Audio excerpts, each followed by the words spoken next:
elevates to flush home the tip slam. I hadn't seen this. I thought he jumped off a trampoline. They call him Mr. 50-inch vert, showcasing how he got his nickname. Look at that. That's insane. And it's on a free. Oh my goodness, that's on a free throw. It's like they staged that. And where are they playing high school hoops? Late in the. I mean, I guess maybe state championships going on. That's amazing. Awesome. Nuggets at T-Wolves. That wasn't gym class. Karl Anthony Towns fakes out Nikola Jokic, throws it down. T-Wolves get the win in overtime. They end their 14-year playoff drought. See, nice I thought your Timberwolves were going to blow it. Oh, you. Man, I was nervous. They had an 8-point lead that quickly evaporated, and then an amazing play by Taj Gibson, tail end of regulation, to strip Jokic in the corner, or else maybe it's a totally different playoff picture with the Nuggets taking his spot from the Timberwolves. The battle between Jokic and Karl Anthony Towns was worth the price of admission. Absolutely. Finally, Spurs, Pelicans. Pelicans favored by 3. I'm just saying they were. Rajon Rondo finds Anthony Davis for the half-court reverse alley-oop. Pelly's won big. So did I, Nick, right? Man, I don't know. I think Portland's a little bummed out this morning. I don't think Portland loves that they got this team coming into them. No real answer for Davis. They could have given up the game last night. They wanted to play him. They did. I mean, they could have let Utah beat them. I understand. I think they wanted to be on that side. I think they wanted the 3 seed over the 4 seed. Yeah. But I think that might be for longer term parts of the bracket. You're right about that. They could have ducked them entirely. That's a good point. I don't love that matchup for Portland. Hey, new topic now. There are 2 kinds of Patriots fans out there watching our show right now in the world. Those that think the team needs a backup plan for Tom Brady, and those who think he'll play forever, so don't worry about drafting another quarterback anytime soon. It seems as though the Patriots themselves may be the former. They're reportedly the team most interested in Lamar Jackson. That could work if the former Heisman winner is still sitting near the bottom of the first round. Pats pick at 23 and 31. It could all line up for them if that's what they want. CC, would Lamar Jackson be a good fit with New England? I mean, I don't see it.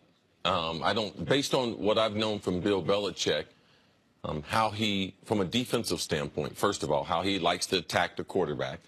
He knows football as good as any coach has ever played, and I don't think that he thinks that the running quarterback is coming back.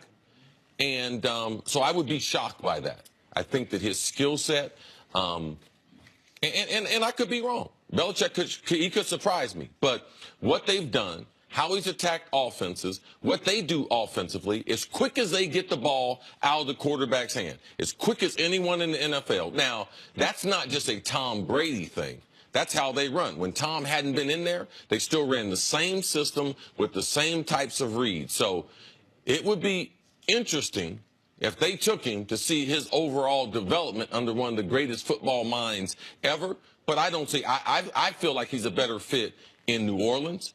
They have Tom Savage there backing up Drew Brees. I don't believe that they're looking at him to be the starter, so they feel like they don't have their quarterback of the future in place. New England, I believe they will get their quarterback of the future in this year's draft. I don't think it's going to be Lamar Jackson. Just everything I know about Belichick and how he does things, I just believe he would target, and he's never drafted a quarterback in the first round. Never. I just believe that he would target another type of quarterback to fit into his system. Well, and you mentioned New Orleans as far as maybe best case for Lamar. I'm going to throw another team out that might not be best case for Lamar, but best case for the team that's to the back end of the first round in Jacksonville. A Jacksonville team that listen, they're in bed with Blake Bortles, but they don't necessarily want to be there. Like that, it's a relationship out of convenience, if nothing else. And so there are other places that I think make more sense. Right. The one problem with Jacksonville, when you have someone who has not established himself as far as a top 16 quarterback, you put immediate pressure if you draft a first-rounder like Lamar Jackson. And also, you put in a lot of doubt in Blake Bortles' head because you could also platoon those quarterbacks. Right. Blake Bortles doesn't want to do that. You know, you could have Lamar Jackson run first or second down, do some wildcat stuff. So And for a team that right now thinks they're on the precipice, using a pick on a player. They think they're as good as New England. Oh, they think they're as good as Pittsburgh. That's a fair point. That's probably maybe the Jacksonville thing makes more sense if they weren't quite as good as they were last year. If they weren't, and if they didn't have, if they were more in the developmental stage compared to right now. Right. We think we can go make the Super Bowl. It's a great point. So here's the thing with New England and Lamar Jackson. One of the knocks on Lamar Jackson has been people don't think he's that bright. I don't know Lamar. I have no reason to say that's true.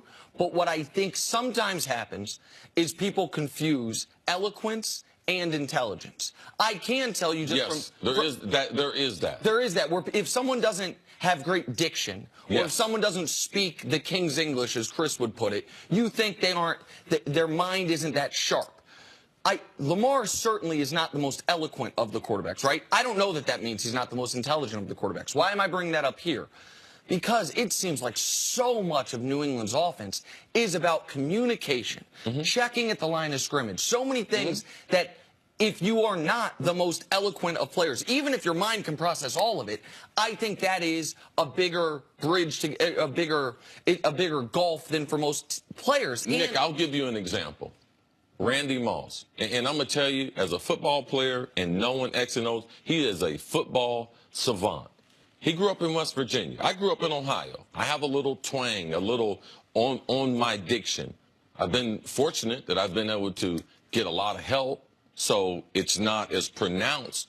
But growing up in different parts of the country, you can develop how you speak, and it could hinder your ability to be able to communicate. So Randy Moss, to me, is one of the best examples. Like, I didn't know Randy. I saw all the interviews of Randy, and then when I got with him, I was like, my goodness. I mean, he was a sponge for football, and the things that he knew, like, I would call him like a football genius. People, when I first said that, they were like, wow, I questioned it. That's why I knew he was going to be a great fit in New England, because I knew how much he knew compared to how much he could communicate. Right. So when you say now, I mean, he's gone on. Right. To clean all that up. Yes. I don't even know if clean up's the right word, but to get work. He's done a lot of work on it. Right. And so Randy's a guy that I think if people just heard him talk coming out of Marshall, they'd think unfairly that he wasn't that bright.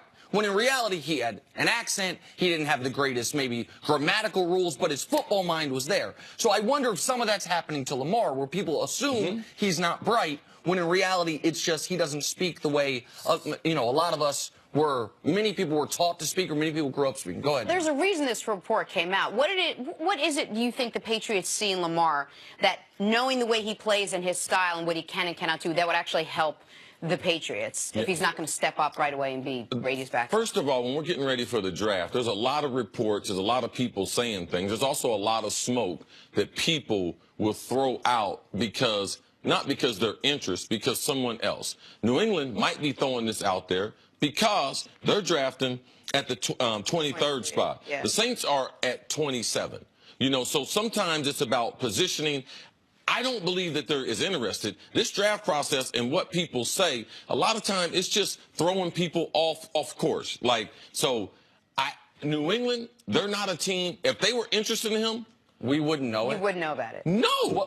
What about one other thing? I remember Coach Mangini, and by the way, Lamar was a better college quarterback than Brad Smith, and Lamar, I think, is going to be a successful pro quarterback. But Jenna brought this up in the morning meeting, that Coach Mangini talked about when he called Brad Smith and said, we're drafting you with the Jets. Right. We're going to give you every opportunity to work at quarterback, but we're going to use you in other ways.